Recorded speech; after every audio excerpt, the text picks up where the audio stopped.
All right, welcome people watching on Twitch and Twitter. This is going to be another Alpha Sharks review, and we're going to be going over the trending page and the view page as well. We're going to see if we can get some minting page overview if there's actually some activity going on, and we'll give people a bit to jump in here and we'll get started.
All right, welcome people watching on Twitch and Twitter. This is going to be again another overview of the Alpha Sharks platform, and we are going to jump right into it. Let's do that. So, first thing, personally, I like to do when coming from just not seeing the whole perspective of the day of how the market has been trading, I like to go into the 24-hour time frame here. And there's a particular reason for this. I do like to see what's quote unquote normal for the day, meaning volume wise. Again, not sales wise. Lots of people like to look at sales wise. I'm more of a volume guy myself, because what this is telling us is that this is actually where people are putting their money at. Transactions and sales is just telling us how many times people are actually buying it. But the thing I always tell people is you can have 10,000 sales, but the floor could be 0.000002, and that really wouldn't equate to much ETH volume, again, which is something that we like to look for higher volatility moves, meaning higher potential ranges to be playing within. So I want to see what's quote unquote normal for the day. So right here we can see we have 11.6 ETH, and right here under we have just about 60 ETH traded. And we can see that correlation right here, that this one's obviously more in demand.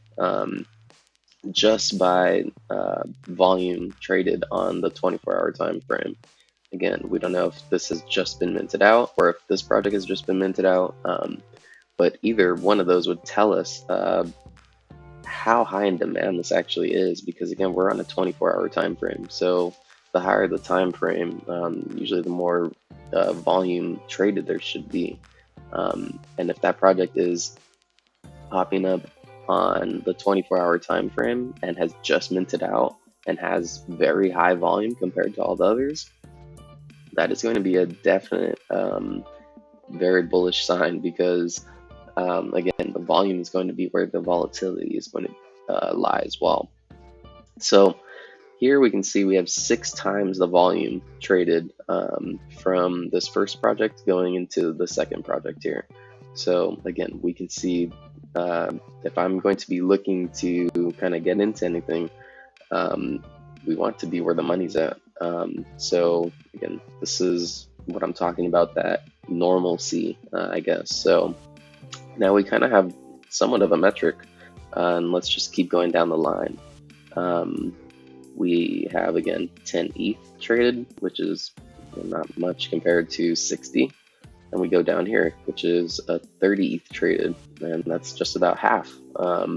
So now, again, we're starting to see what's quote unquote normal, or we're starting to get an average of kind of what's going on the 24-hour time frame. Then we see Iseki Meta, and look at what that does to all the other volumes. So look at this. We have 764 volume traded, ETH volume traded, which topples over pretty much everything that we're kind of looking at here. Next one up is Finlier down here with 246 ETH traded.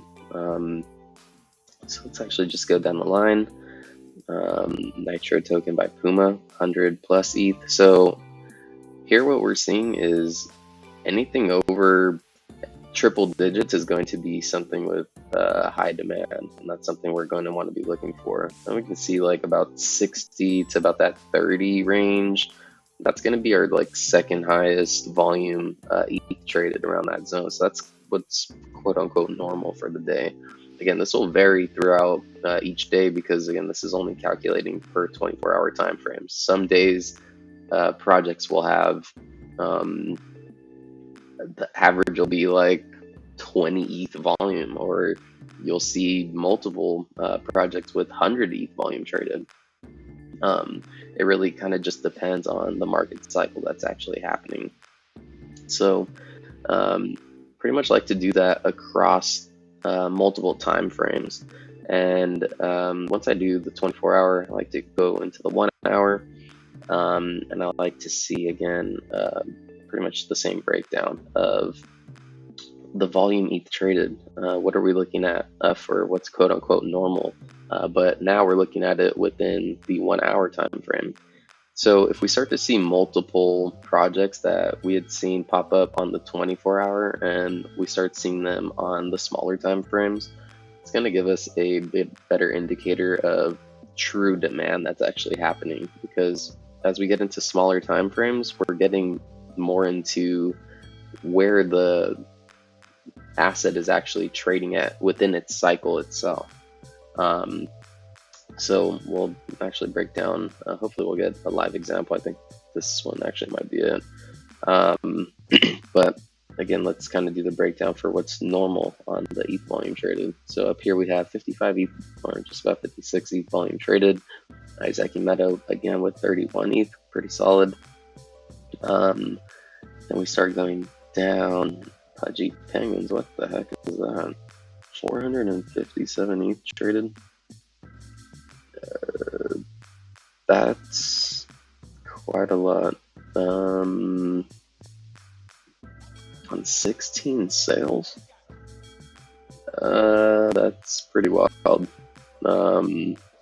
That's something to keep an eye on. That's something you don't see a lot of. That's a very high buy because there's only 16 sales here. So definitely keep an eye on this Pudgy Penguins here. That's very odd.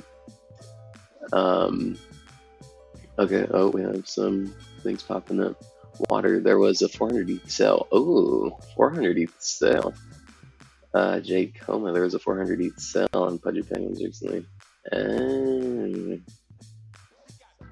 Okay, that's interesting. I actually want to click into that. Let's see. That's very interesting. Why did somebody buy for 400 ETH?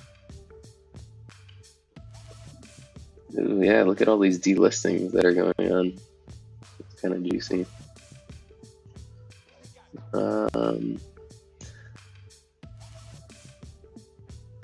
Where's that 400 ETH sale? Oh, Jesus. Rank 1. Alright, let's view that token.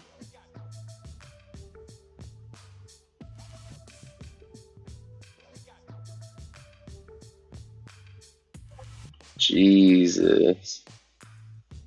400 ETH. That was rank 1. Wow. That's interesting. Holy cow. Let's see. Let's take this on a bigger time frame. Yeah, you don't see 400 ETH sales too often. So we definitely want to at least take a look at that and see how that's kind of reacting with price action. I think that'd be a solid example for us to see, because we don't see that too often. I seen that sale and forgot what year it was. You thought you were back in last year, huh? Back in the early January days when things would just pop off, literally. That's crazy. So let's actually check out what this sale has actually done with price action. So let's kind of break down the portion up here real quick. So here I do like to look at, obviously Pudgy Penguins has been a longer term project that, again, we're looking at this on a 60-day span. So obviously has some length to it.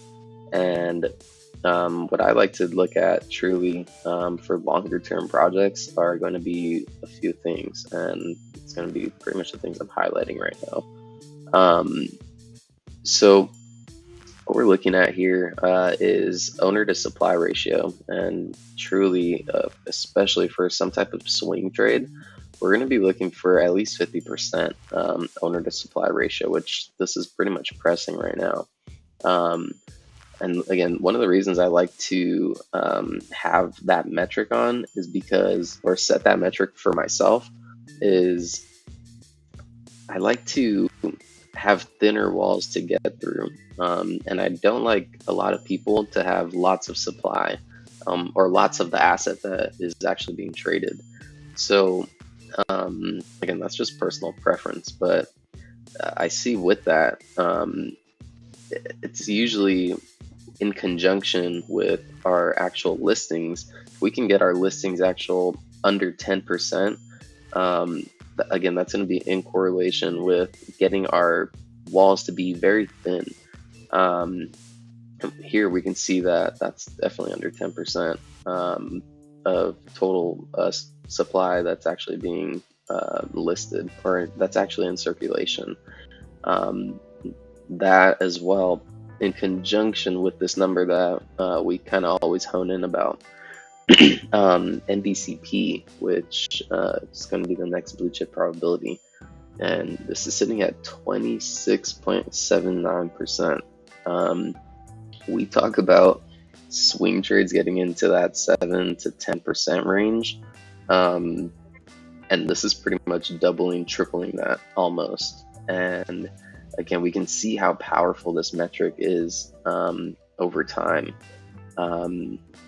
Because with something like, an anomaly like a 400 ETH sale, that is definitely going to help us out and get the eyes of the audience that we're kind of looking for to push these potential prices, floor prices up. Because again, that 400 ETH sale was definitely going to give us incentive to, or give holders incentive to delist. Look at all these delistings that had came in right after that sale. These are all delistings that are coming in. And we can see what listings are actually doing here. We always kind of talk about that. Pretty much supply and demand metric. If we have a major sale that comes through, which again, a sale is just a transaction that's going through, and how much ETH volume that's actually transacting. And if we have something like 400 ETH come through, that is definitely going to incentivize some people to delist and potentially list higher. and definitely get some volume to start coming in, especially with this type of MBCP setting up.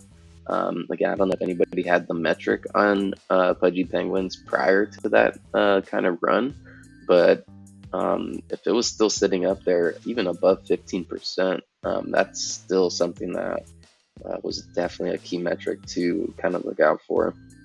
Um, when was that actual sale? Let me see that.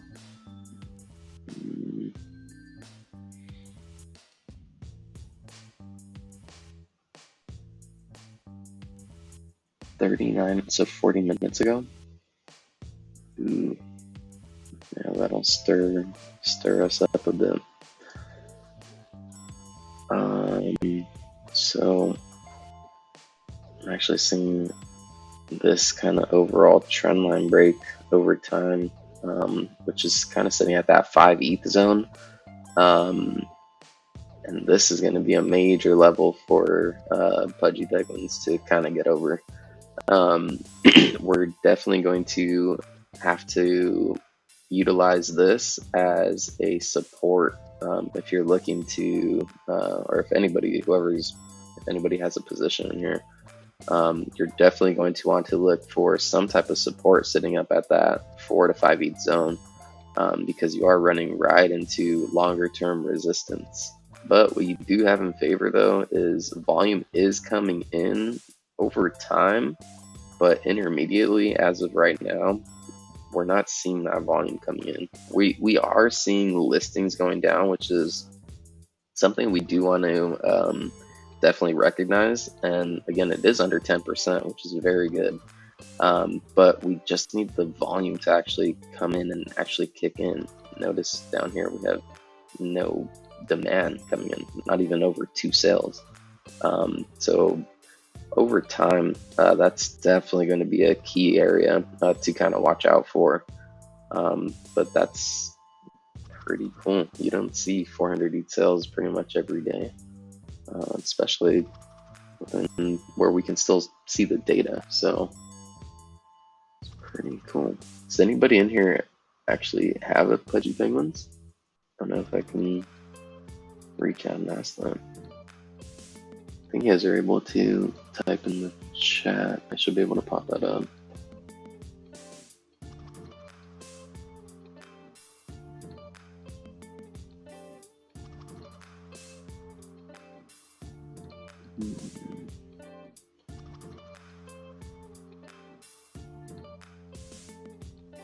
No me. No dice. Nobody has the Pudgy Penguins. This is an MV3's revealing right now. Is that what somebody was saying? Let's go into that. Interesting.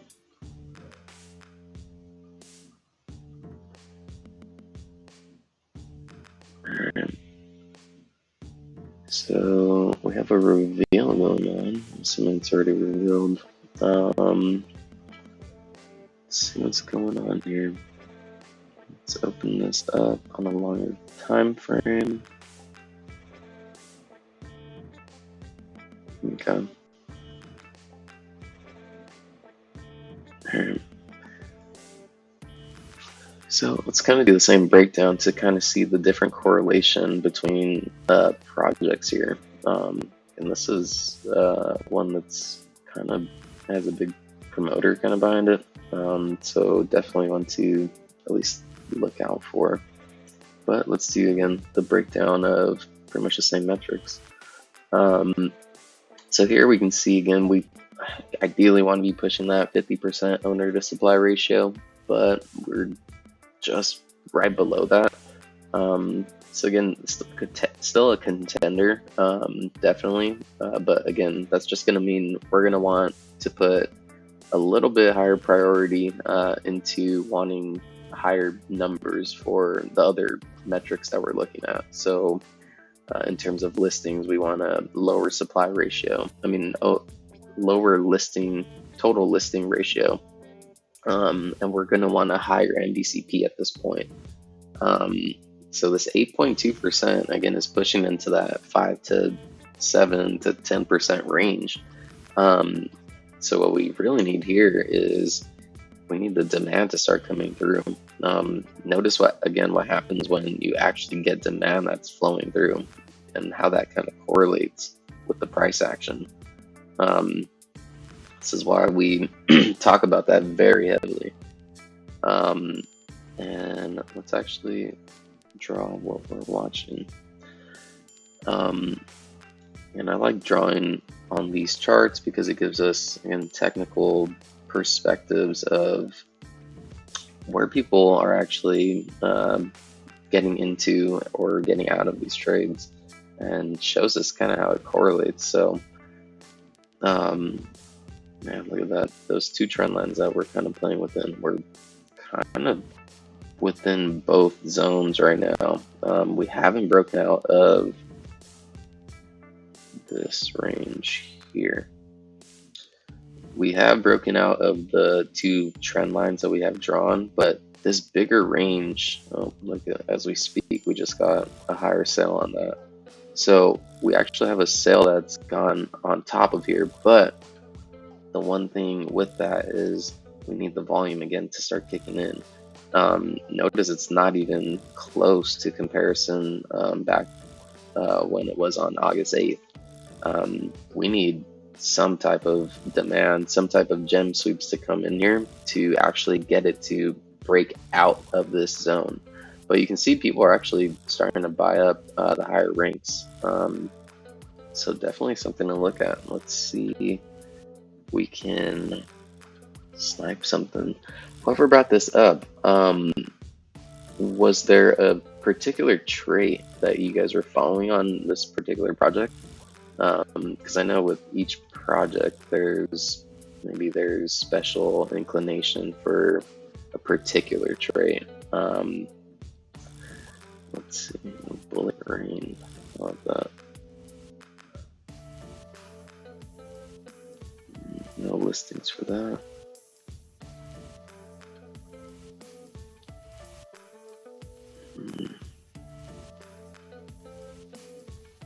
Yeah, Artemis, we talked about that already. That is going to be worked on. That is definitely apologies.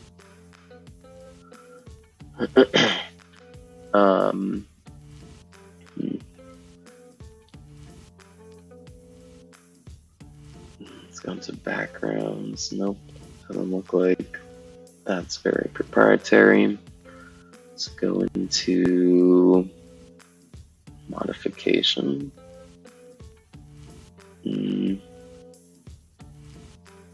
Let's turn all of them on. Why not?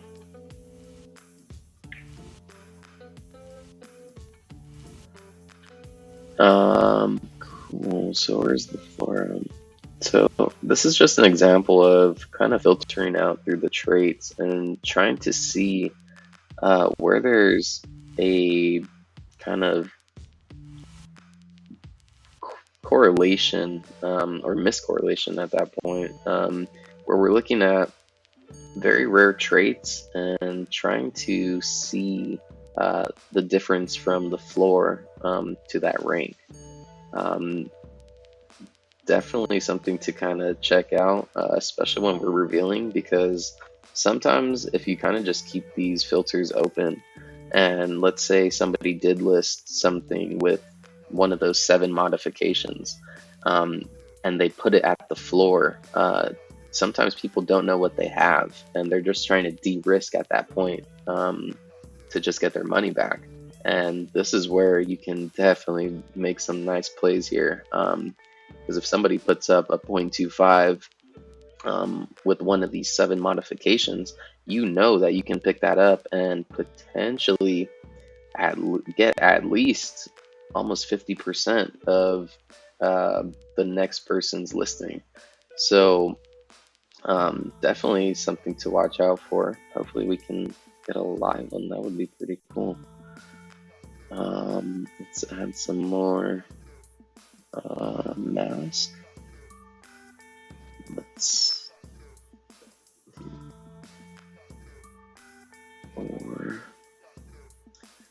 so yeah, let's apply that.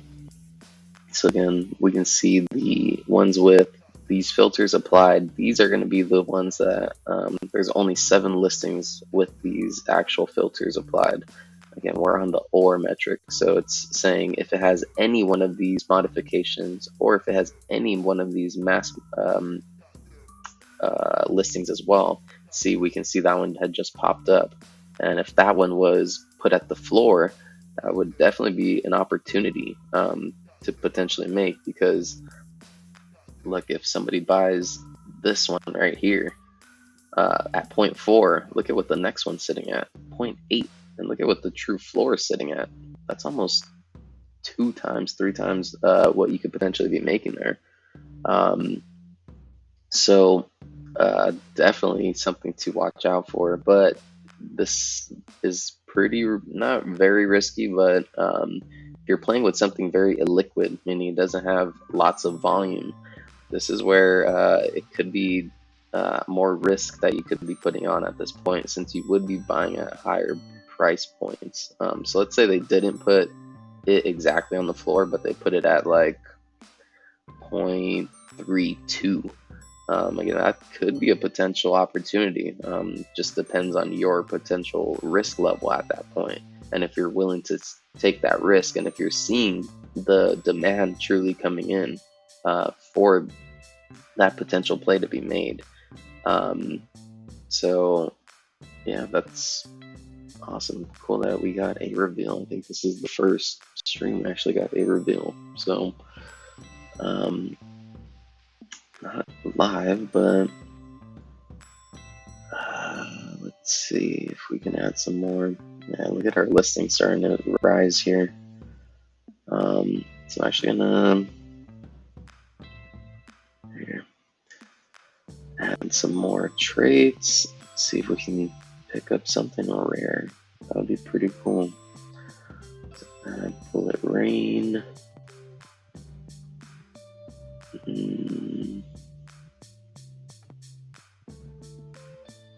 Okay, I see.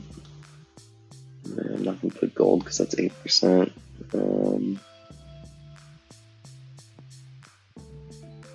Yeah, let's try that. So notice the more filters we add, the closer we're starting to get to that actual floor price. Again, because that's everybody's starting to see that, hey, I have somewhat of a rare, but I'm noticing that some of the other rares aren't really selling at this price. And very key thing to look at too, when you're doing multiple filters, when you kind of have lots of filters to kind of be filtering out, utilizing the left hand portion is going to be very useful, especially if you're looking at high ranks, because this is going to let you know if people are undercutting not only themselves but undercutting the higher ranks as well. So if you're starting to see lots of greens, that's kind of just telling us that people are listing for the first time. And we, again, also want to be looking at our total listings. We can see just from, this has been, I don't know, not even 10, 15 minutes. And look at our amount of listings. They're already doubled. And with the demand, or lack thereof, we are not seeing that actually push the floor price up. We're actually seeing it decrease here because our listings are moving at a way faster movement than the sales are actually coming in. So we can actually see how that's correlating with the true floor price. So let's go back and let's look on a smaller time frame. See what's actually going on. And again, we do have somewhat of volume here, but again, not enough to again get us over what that last volume pump was, which again, we're increasing over time. But this 0.4 here, you can see it's pretty much just a flat line all the way across. Right here. From that 0.4 to 0.2, you do have sales going up here, but I'm talking about the majority of sales that are kind of going on. That is going to be very key to potentially break out of. because again, usually when we break a range, we're looking for 100% move. So whether that's to the upside or to the downside. We can see we already got that upward price target technically. We went from 0.2 to 0.4, which is a 0.2 range. Again, if we're looking at 100% breakout, 0.4 to 0.6 is 0.2, which is exactly the range that we're playing within.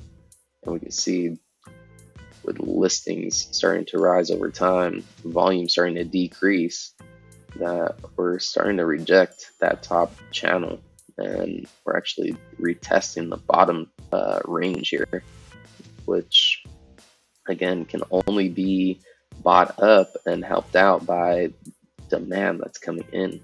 So seeing if people have the idea or the plan to look for a potential dip buy, if that's your type of strategy, what you'd be looking for is some type of movement of listings decreasing and again volume rising over time.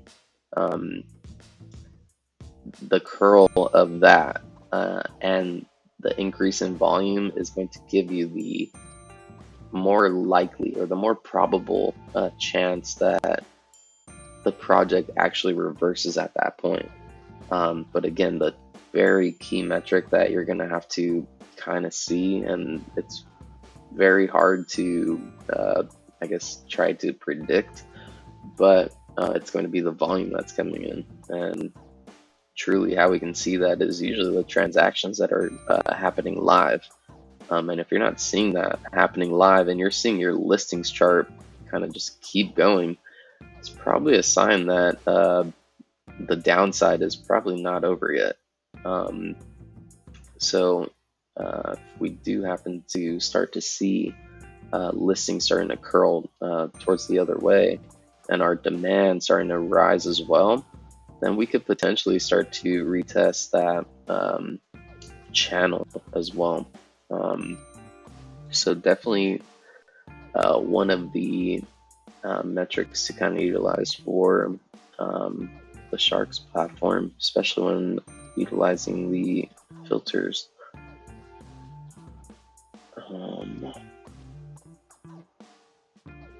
Going to just open it up to questions.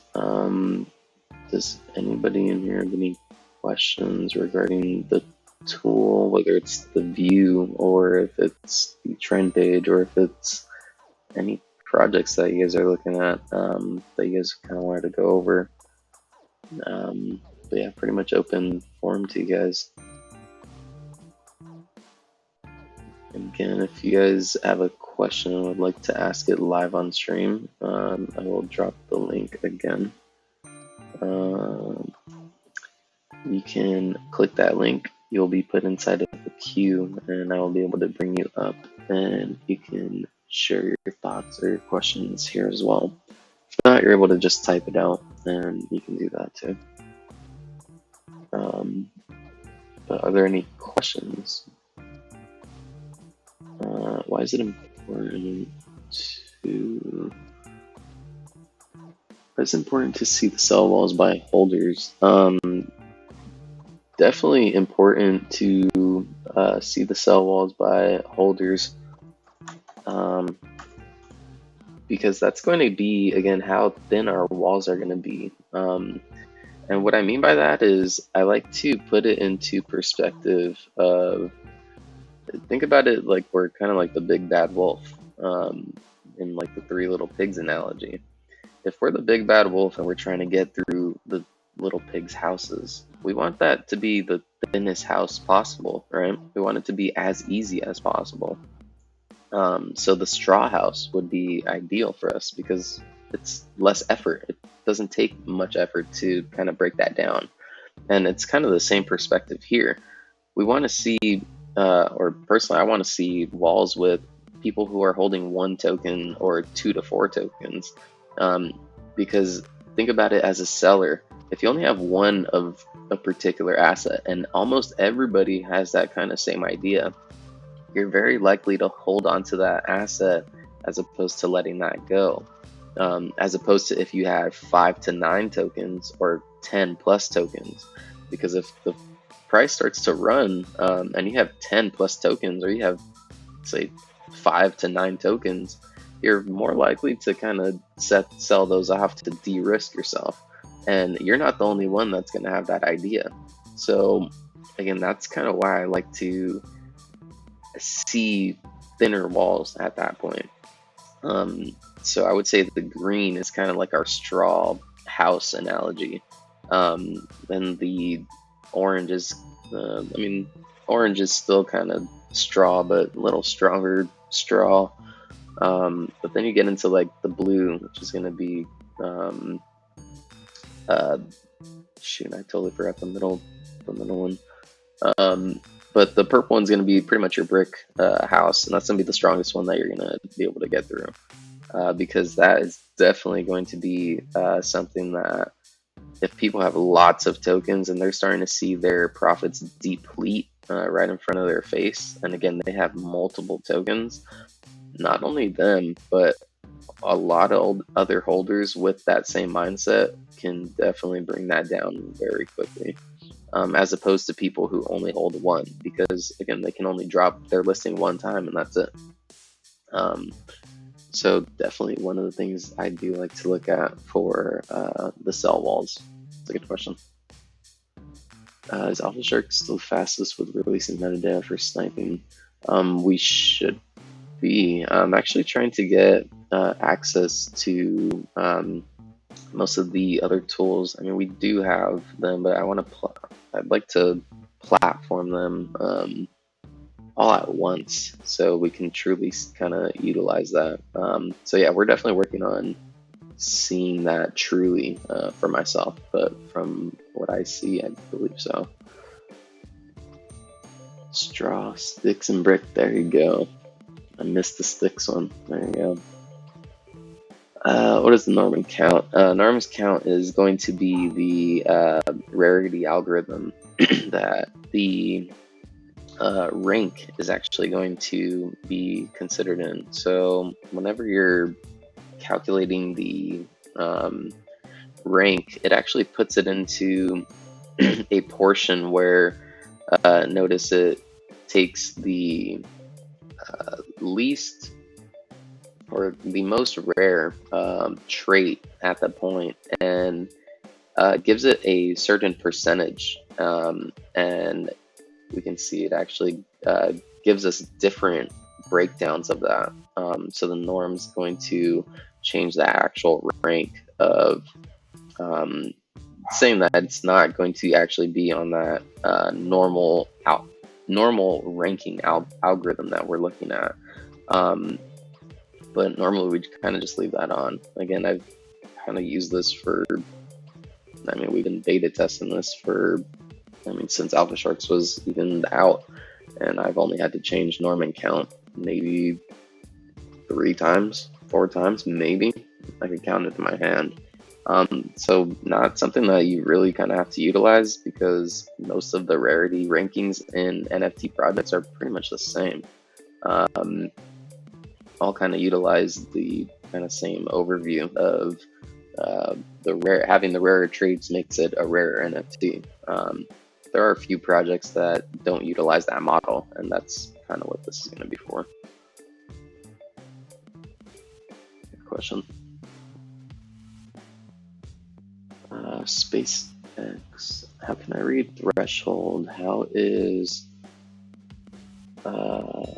this helpful for me? Thanks. So how you're going to be able to do or read that is when you're looking at a particular project. So let's jump in here.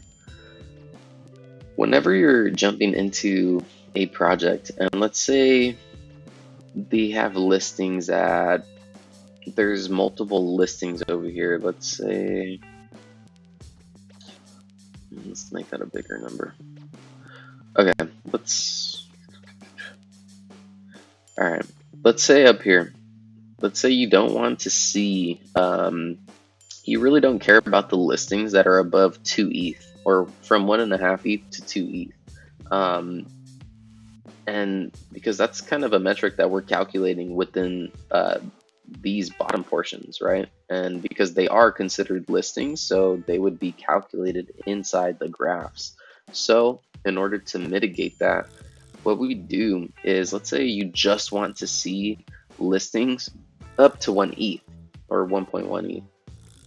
And you can click the chart on there and it gives you the total cumulative um, listings that are actually there up until that point. So we can see if I reset this chart is actually going to change with the amount of listings, because now it's going to be calculating total listings above 1.1 ETH. This threshold here is saying that it's only calculating the data up until 1.1 ETH. So notice when I change that, our listings actually go higher to 250. But if I click again our wall, that goes back down to about 190. So it's kind of just to clean up the noise, I would say. And if you're in a momentum play, definitely, and you're looking to get to a certain price point, this is definitely something to utilize. And again, because this 250 is, yeah, there are 250 listings, but do you really care about those 250 if they're listed at above 2 ETH, if you don't even think you could get past 1 ETH? You know what I mean? So it's kind of just filtering out kind of the information here. So that's a good question.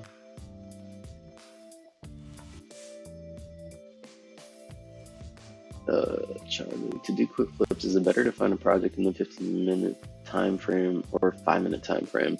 Personally, I would like to see it on both. I'd like to see it on the 15 and I'd like to see it on the 5. Because again, the more you kind of have them lining up across multiple time frames, it's going to give us indication that there's demand across multiple points in time, meaning that you could potentially be in a trend at that point. But again, that kind of differs across each project, because each one is going to have it's going to be in a different part of its cycle when we're looking at it. So like if we looked at this pre-reveal, we'd be having a completely different metric and having a different talk and a different approach, because we'd be setting up for the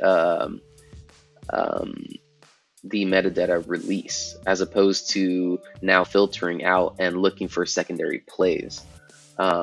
So that's kind of how to utilize that. But yeah, to answer the question, to do quick flips, I would honestly prefer it to be across multiple time frames. The more time frames that the project is on, the more demand there is across time, which again is pretty big in the space, because not lots of projects really make it past that metric of time. Any update on getting Educator on NFTs flagged or stolen on OS? Yes, no official signal or anything, but I do know that the team is definitely working on getting that done. So we are definitely looking at that.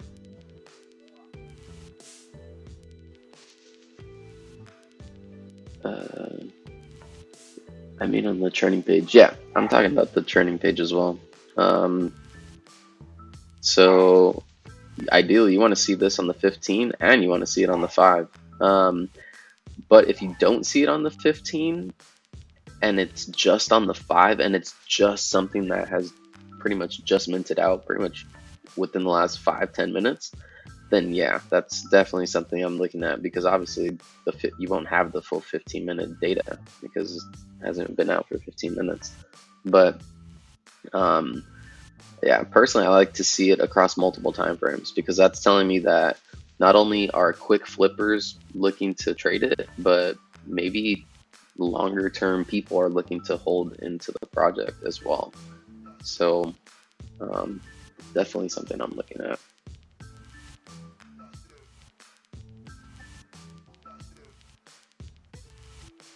How do you recognize buy signals and sell signals? I'm afraid of entering because what if the floor drops instead of going up? How could I be able to recognize a potential entry and exit? Ooh, that's a great question. Um, that's honestly a decent problem to have. Honestly, usually the traders that have uh, more struggle or a harder time are the ones that kind of chase into things. So being kind of conservative, I think, is okay. Entries are probably going to be one of the hardest things to kind of recognize.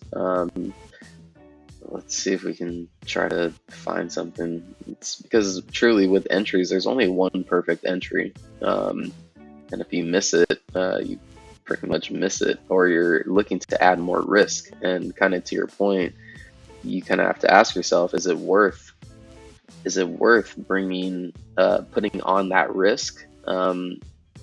That's a question you have to ask yourself. But again, the things that can help you with that are going to be the things that we've pretty much gone over. Owner supply ratio being over 50%, MBCP trying to push 5, 7, 10%.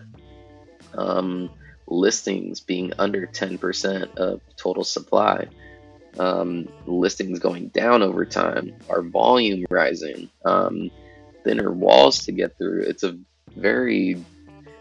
It's not just, hey, you see one indicator and you take the trade. It's never like that. It's completely different. These all work in conjunction with each other. They don't move by themselves. By themselves, they can MBCP could be at 100, but if we have 10,000 listings and no demand coming in, it really doesn't matter. So that's why we have to utilize these in multiple time frames and use them in conjunction with each other. So yeah, being able to see that and again, put those metrics together and be like, hey, okay, I'm seeing listings starting to decrease over time, and I'm starting to see our volumes decreasing, but look, we're holding trend. So if we start to see volume coming in, this could be a potential dip buy here, because what's the pattern we always talk about for those who have actually come to the AMAs? You come through, push up, hit a top range, and then you pull back. And then what do we always talk about? The pullback, as long as it doesn't pull back to that last prior low, we're looking for a push up. And if we could get that volume to kick in, if not, all we're going to do is get another double top, and we're just going to start retracing on that as well. So drawing trend lines is something very key. I would also be doing. If you're not able to do that, I would definitely be taking screenshots and at least trying to draw them, or drawing where the idea was to potentially take the trade and why it didn't work out. Because having these charts here on the bottom as screenshots in real time in correlation with price action that's actually happening, you can learn tons that is actually going on, because here is definitely a key zone. Look at what's happening with our listings. Look at our time. This is 11:20 that we're talking about. And look at 11:20 right here on the listings chart. What happens with our listings right here at 11:20? Anybody? Listings are going down. And we're also right here pushing a potential support zone. And this could have just been told by a single trend line. That's all we had to draw right here. Single trend line here telling us that listings are actually decreasing, and what's actually happening with our volume. Let's put this on a smaller time frame. We're getting consistent volume over time. So as long as listings are going down and demand is staying somewhat consistent, we're looking for that push, because we also have this setting up here. This setup that we always talk about, the run up into the high, people buying up, thinking it's going to keep pushing, but then the fear starts coming in. Then you start getting people who bought up here and they're starting to sell for losses. Notice all the red that is happening here. all that red here. This is buying that fear. Um, it's very stressful to see, but putting them all together is definitely something to be looking at. So again, it's going to be individualized to each project, but that's why we go over so many different projects, because again, the data is not different. What's different is how the project and how the demand is flowing through the project. That's the only difference that's actually happening. We're all looking at the same thing. We're just looking at price action. At the end of the day, that's pretty much all we're doing. Um, and that's all we're going to be looking at. That's why we always talk about, again, this pattern that kind of happens over and over and over and over again. And those who have been to the multiple live streams know exactly what I'm talking about, because we talk about this one particularly all the time.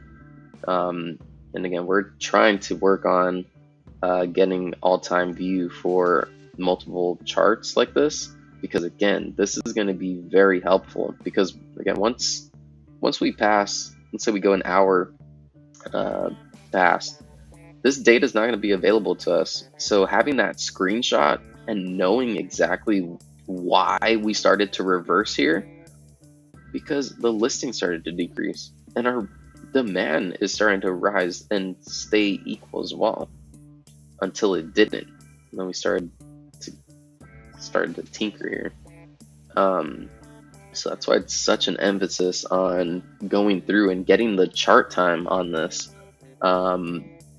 because it's possible. You could do it. Don't tell anybody that, or don't let anybody tell you that it's not possible to find perfect bottoms and perfect tops. You're able to do it.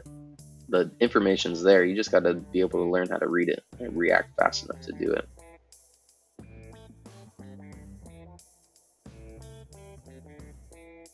ACL. What extension? What is the extension can draw that trend line? It's called Presentify screen annotation. I'm on a Mac, so that's the one I utilize, and I utilize Google Chrome, so that should work there.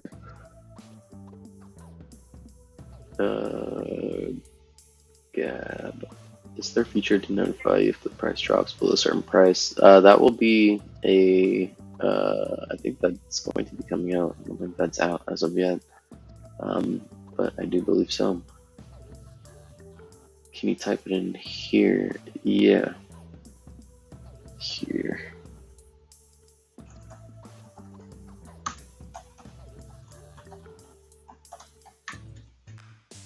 There you go. It should be inside the, what is it, the App Store? Cool. Cool. We are pushing that hour mark. So just wanted to get in any last minute questions. Again, if you guys have any questions, comments, concerns, suggestions, here's the time to do it. Again, we go over these live streams as a team and try to get the feedback directly from you guys and implement it directly into Sharks. So here would definitely be the place to do that. If you guys have any of those, Charlie, do you know if the rank system will be somehow unified? The rank system will be somehow unified. I'm not sure if I'm getting that question. I might have to reword that for me, Charlie. Apologies on that.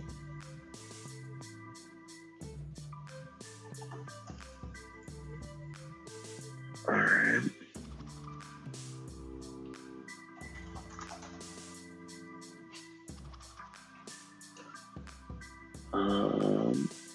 Cool.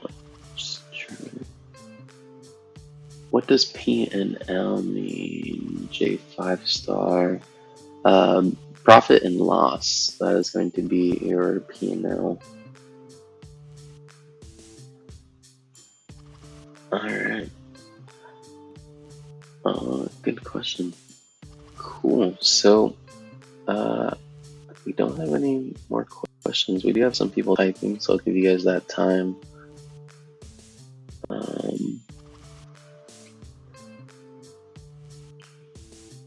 What does marketplace mean when you set by marketplace?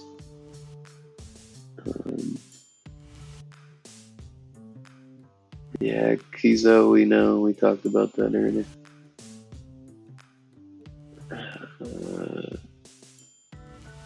What does marketplace mean when you set by marketplace?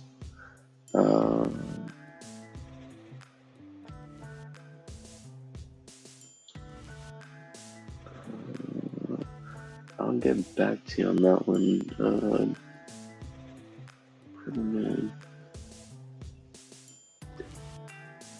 I used to think it's a good time to. We're the only one.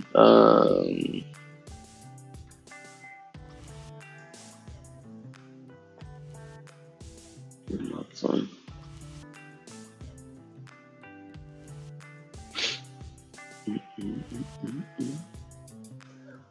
You're out of. It depends on how much you're willing to risk. Listings are going down. You're getting multiple buy-ins. Looks like Alpha Group, somebody called that out, or somebody on IC Tools is trying to snipe this. Again, what you want to see is volume over time. If you can get volume to break over this kind of trend line, notice what you're doing here. You're kind of just in this wedge. So either buyers need to come in control and take over to see if they can get past, get to this last resistance. If not, and lack of volume stays here and listings start increasing, we'll start to just see the rejection here. So you just have to ask yourself, are you willing to risk whatever you're looking at? Again, if you're willing to put on that risk and you have conviction to do that, then that's totally up to you.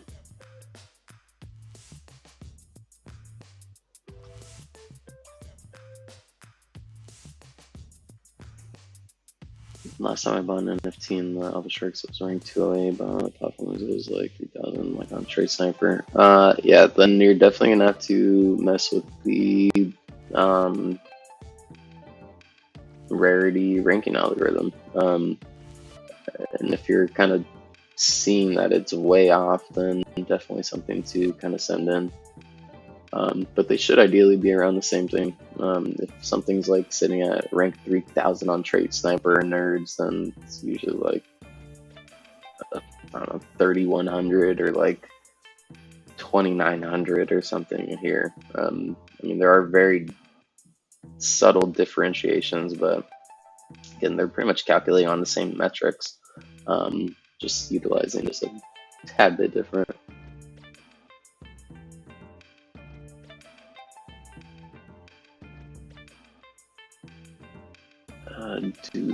What settings do you use on the charts? Because mine don't look as clean as yours. So I just take off the floor and the average, just because I like drawing my own trend lines personally. I don't know, I do better that way. But yeah, just taking off the floor and the average.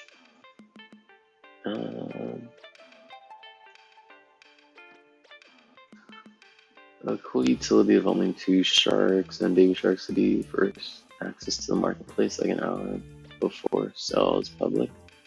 We can shoot that to the team. I can definitely ask that. And I can promise you that we'll get to the team. I'm not sure about implementation, but yeah, definitely something I can ask over for sure. Glitched. Is there any updates on mobile with Chrome extension and see volume trends? Or is there a video tutorial on this? On the mobile, not yet. There will be the updates posted. I think the video tutorials. If not, it should be in some major announcements that we should be releasing.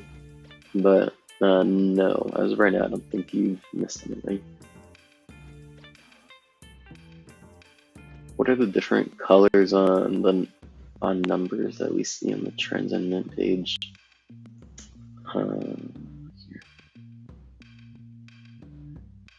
Which one in particular are you looking at? Our smell.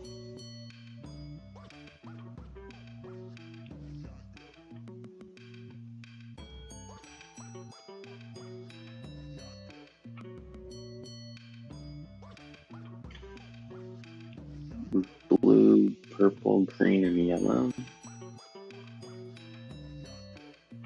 Blue, purple, green, and yellow.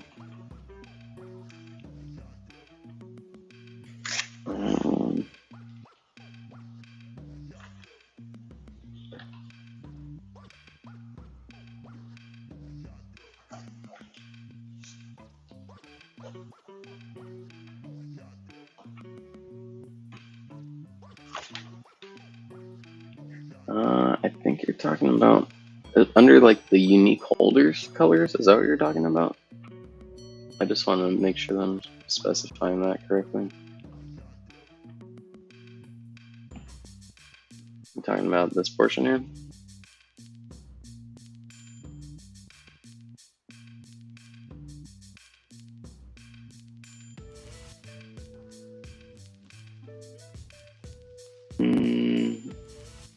Well, that's two different metrics, so you're gonna get two different answers. We'll start with unique holder. Unique holder, when it's green, you're gonna have over 70% unique holders, which is again gonna pretty much be like a green light for us, because again we want higher unique holders. Gray is gonna be under 50%, which you can see there. Yellow is gonna be at least 50%. So it's gonna be that metric here. Then you also have the listing percentage, and the blue percent is going to be under 15% listed, and the purple here is going to be under 5% listed. So definitely want to keep an eye on. Oh, and your gray one's going to be 15%. Under 20% listed, so that should be your breakdown. And same thing with mints. You're going to have the same breakdown here. If you have purple listing, it's going to be under 5% listed. Blue listing is going to be under 15% listed here.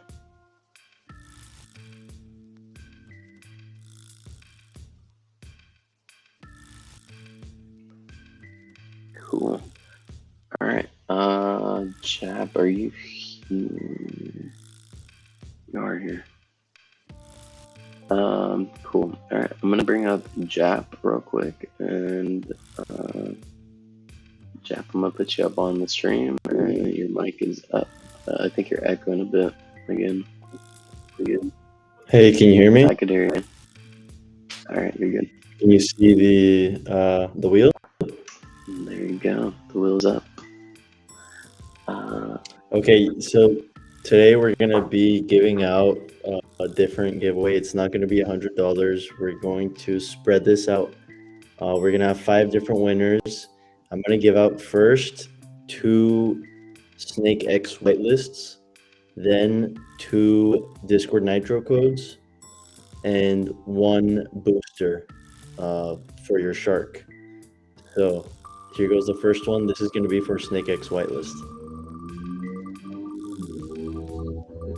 Snake X whitelist. Who's up? Grubby with the wins. All right, removing you so we get duplicate winners, and then the next Snake X whitelist. Yo, let's go. Thank you, bro. You're very welcome. Wow, I think you've won already before. Ludo won, yeah. All right, so those were the 2 Snake X whitelists. Now we're gonna move on to the 2 Discord Nitro codes. Let's see. Ooh, congrats.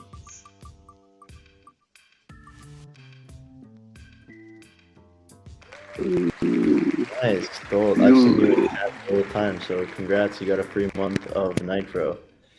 And the last Discord Nitro code.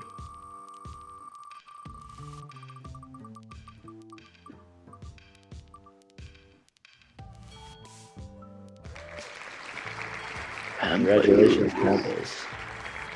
Great. All right, and then for the last prize, it's gonna be an S3 booster for your shark. I believe it's 14 days valid. Let's see. That goes to Tap Tap. He's won as well. All right. Yeah, congratulations to the 5 of you. Thank you, Swarizi, for an amazing event again. And yeah, see you guys next time. Appreciate you, Jap. Dude, that's awesome. Well, there it is, guys. You guys got that pretty much 5 prizes this time as opposed to just doing one giveaway. Yeah, if you guys can leave some feedback on how you guys like that. Again, apologies for the people watching on Discord. We know the stream is, excuse my language, shit quality, but we're working on that. And yeah, just give us some time. And yeah, that's pretty much all we're asking. We're trying to, again, make this the best experience for you guys here. So trying to add value to you guys any way possible, trying to take all the feedback, trying to get the community together just like we have here. I mean, again, just want to thank everybody coming down. I know these sessions, you don't have to be here, and people kind of set time aside to be here, and just shows the power of the community and truly what you guys are looking for. So I hope you guys kind of took something out of this AMA or live stream. Again, if you guys have any comments, suggestions, concerns, definitely DM me, ping me, whatever you have to do. You guys have my Twitter, my Discord, pretty much always available to you guys. So if you guys have any concerns, questions, comments, definitely let me know. And yeah, if you guys can get the word out, that would be awesome, because again, we can't really do it alone on our end. It takes kind of a whole community to do it. So again, thank you, Jap, for coming down and doing that with us as always, because again, without that, we cannot get these live streams going. And again, to everybody that shows up, because without you guys, then these live streams are pretty much pointless. So yeah, appreciate every single one of you guys. And we will be having another live stream tomorrow, 7:15 p.m. Eastern. We do these twice a week, and they will likely be Mondays and Tuesdays. Trying to get that to be a set schedule so that we can get more people to kind of get these figured out. So yeah, if you guys have any suggestions for times or anything like that as well, especially for EU time zones, we're trying to figure that out as well. So yeah, again, appreciate you guys. If you guys can try to get out that word, retweet, do live streams on Twitter. If you want something on the giveaway, maybe tweet that out. That would be pretty cool. But yeah, anyways, appreciate you guys coming down. And if I don't see you guys tomorrow, hopefully I'll see you guys next week for the next AMAs. But yeah, may your guys' bags be pumped, and I'll see you guys next time.